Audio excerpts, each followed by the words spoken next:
Exploring wetlands and learning their role in our environment and lives. Wetlands are extremely diverse and complex ecosystems. Today we are going to talk about what a wetland is, the characteristics or criteria that makes a wetland, explore the differences between aquatic ecosystems that sets wetlands apart, as well as the types of wetlands, why they are important to us, and how we can conserve them. So what is a wetland? A wetland is an area where water covers the surface of the soil or is at or present near the surface of the soil.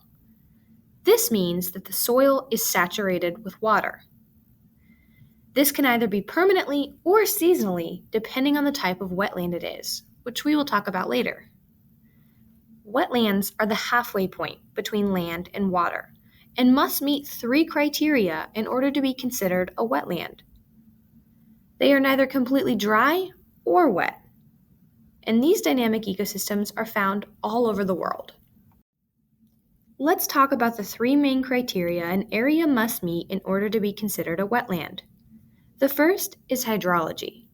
Hydrology means the movement or distribution of water within an ecosystem. The specific hydrology a wetland must experience is consistent and long-term wetness most, if not all of the time. The second piece of criteria to be a wetland is hydric soils. This refers to a type of soil and the way it has been developed. To be hydric, the soil has to have been under saturation long enough to develop anaerobic conditions or lack of oxygen. The oxygen in these types of soils is used up by soil microbes, and more oxygen can't get in because of the water blocking the flow. The lack of oxygen changes the chemical and physical properties of the soil. Oftentimes, you can tell soil is hydric because it will be dark in color and often have a gray, blue, or black hue. This forms because of the lack of oxygen also reduces the iron concentration of the soil. Another possible way you can tell if the soil is hydric or not is the smell. Usually the smell of these soils is sulfurous and don't smell pleasant, oftentimes associated with a rotten egg smell. Hydrophytic vegetation, the final piece of criteria, refers to the types of plants that are able to grow here. These types of plants are specifically adapted to survive oxygen-depleted soils. These wetland plants have special roots, stems, and leaves to survive the saturated soils too.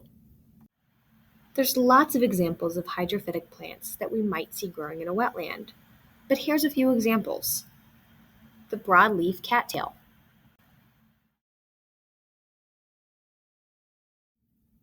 Rush grasses. There is several different types and species of rush grasses, but two are the dark green bulrush and the blunt spike rush. Sedges. There is also lots of different types of sedges similar to these two species, the bottlebrush sedge and the tussock sedge. Pickerel weed. The pussy willow, which is a shrub.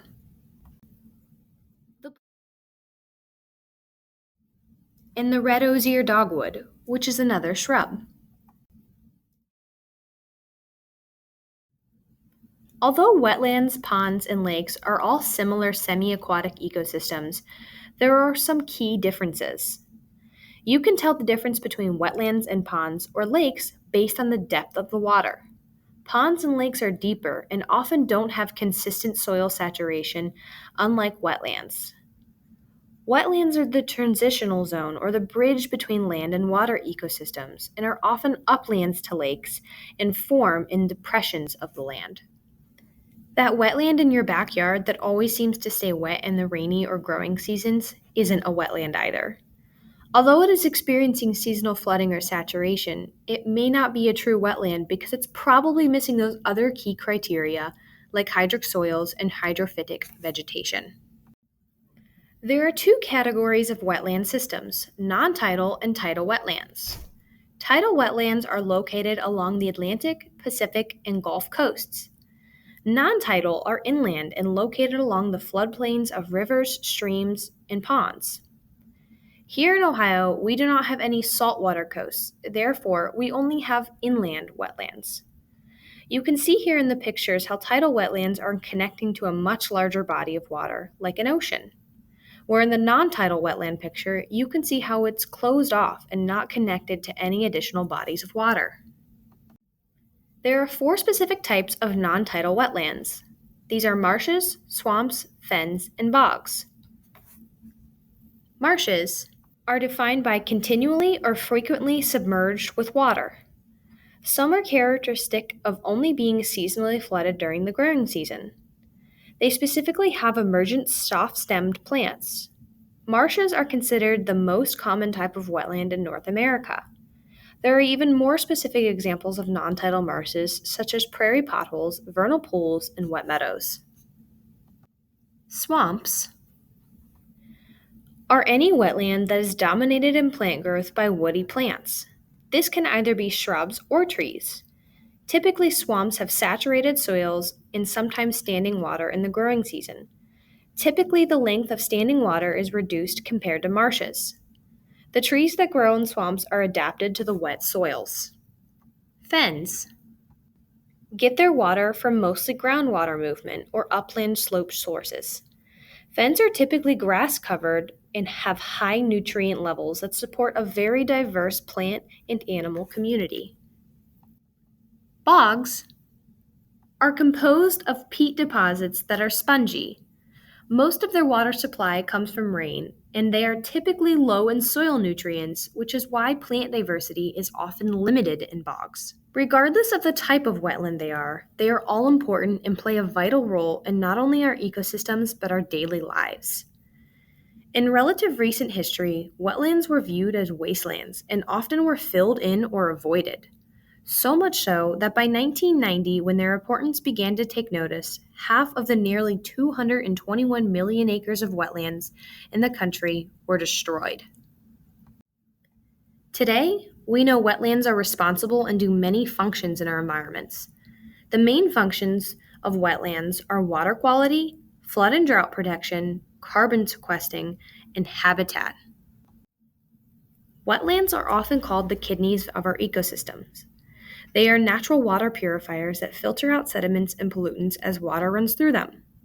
As water from the top of the wetland absorbs down into the groundwater, it purifies and cleans out our groundwater supply.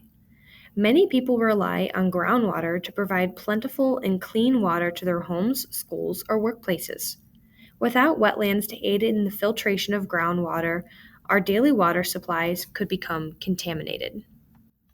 Perhaps one of the most beneficial functions of wetlands is their ability to mitigate flood and droughts.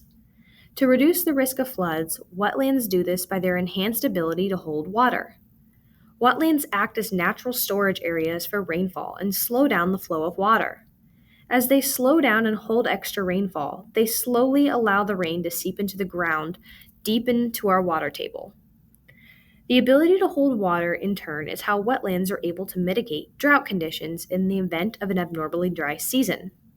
The extra water stored in wetlands will slowly absorb into the ground and thus into an area of fields or yards to be used when these areas dry out due to limited rainfall.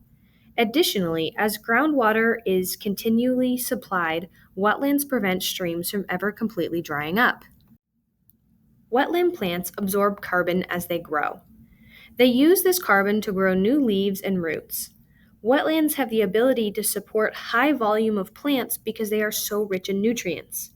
When leaves fall from trees not in wetlands, these leaves decompose and release carbon dioxide into the air. But in wetlands, when the leaves fall, they fall into the wetland and cannot fully decompose or break down slowly due to the lack of oxygen, thus stopping the carbon from releasing into the air and the wetland storing carbon. Wetlands are diverse ecosystems, home to many species of plants and animals that are uniquely adapted to the aquatic environments. Wetlands are interesting in that they support both terrestrial and aquatic species. Wetlands not only provide vital resources for species, they are also important in the reproduction of many waterfowl, reptiles, and amphibians. Approximately 33% of species listed as endangered rely on wetlands for survival. Wetlands are extremely important ecosystems, not only to wildlife, but to us as well. Without them, our drinking water or recreational waterways would be impacted by reduced water quality or even by dry seasons of limited rain. The slow release of water leading to flood and drought prevention also help to protect agricultural fields from crop destruction due to irrigation issues. And finally, we rely on wetlands to mitigate carbon emissions and climate change. We need our wetlands, and they need us to conserve them. Some simple things we can do to support and conserve our wetlands is to reduce or pick up pollution, such as physical things like litter and chemical things like oil spills, limiting use of pesticides and fertilizers in our yards, and opting to use phosphate-free household cleaners. We can also plant native plants and reduce the spread of invasive species that outcompete native plants and reduce the function of wetlands. Lastly, we can be a voice to wetlands, the wildlife in them, and the services they provide us with. By sharing the importance of wetlands with others, we can hopefully share the impact they have on our lives and reduce the destruction of them and promote restoration efforts. Thank you so much for watching. We hope you enjoyed and you will share your knowledge of wetlands with others. Please keep checking back to our website to find more educational videos like this or in-person workshops you can attend to become a better steward of the land.